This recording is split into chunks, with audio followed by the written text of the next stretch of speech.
Thank you very much, Mr. Chairman. Thanks so much for being here, gentlemen. Mr. Norquist, great to see you again. Mr. Norquist, I'd like to pivot to another critical concern related to our industrial base, namely supply chain integrity and transparency. I don't think I need to rehash the issues that we have in regards to reliance on adversarial nations for critical components. But even more certain is the critical minerals that we have banned DoD and commercial partners from sourcing from adversarial nations. These restrictions are often too wavered for these individual program managers or these adversarial trading proxies and minority ownerships and taking advantage of these thresholds. So my question, I guess, is that knowing that the responsibility of both DoD and the industrial partners to ensure the United States abides by these responsible acquisition practices, what is the industry doing to ensure transparency in these supply chains? So each of the companies in the industry is working at it, and there are companies that are helping produce tools to let you map your supply chain and be able to understand what's coming from where. This is both a supply interruption risk, even if it's a domestic company, or it's an item that could be compromised along the way. And so you need to know that chip or whatever is coming from a trusted supplier.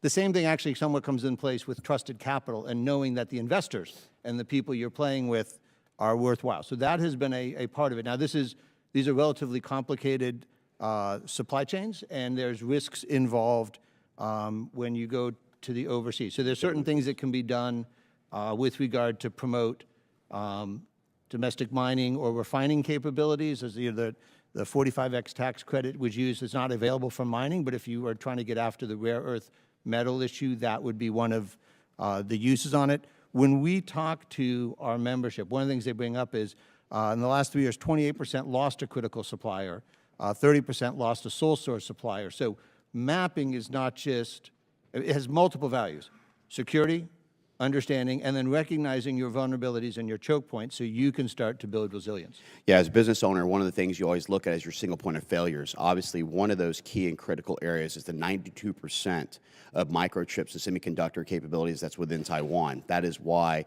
building up Indo-PACOM's capabilities, ensuring that we diffuse some of the increased adversarial kind of nature of both ourselves and China, knowing they're the greater aggressor, looking at ways of coastal defense and other things like that should these things take, but also working with other committees such as Ways and Means with Chairman Smith to eliminate the double taxation on Taiwan, which would allow them to invest in the industrial base here in America to ensure that we have the ability to go forward and create those semiconductors and microchips ourselves.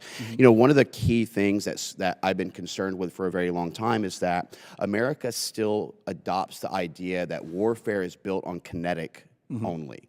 The supply chain, the resource capability, the electronic, the IO/IW space, that is really a concern for me as we advance to what real warfare looks like. I mean, if you think about China, Russia, Iran, and North Korea's geopolitical alignment, this is not meant to just involve themselves in a kinetic element, yet proxies from the Iranians will actually help to be a distraction, as we saw with the Houthis, who's disrupted 12% of global trade through the Red Sea when the last administration delisted them as a terrorist organization.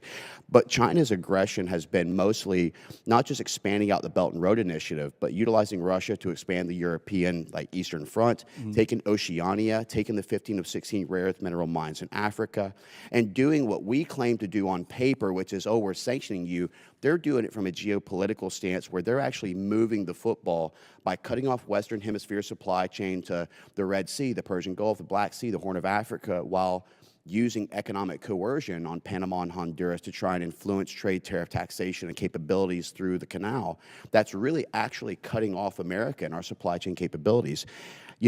The thing that's worried me is that we have to get proper procurement reform in place.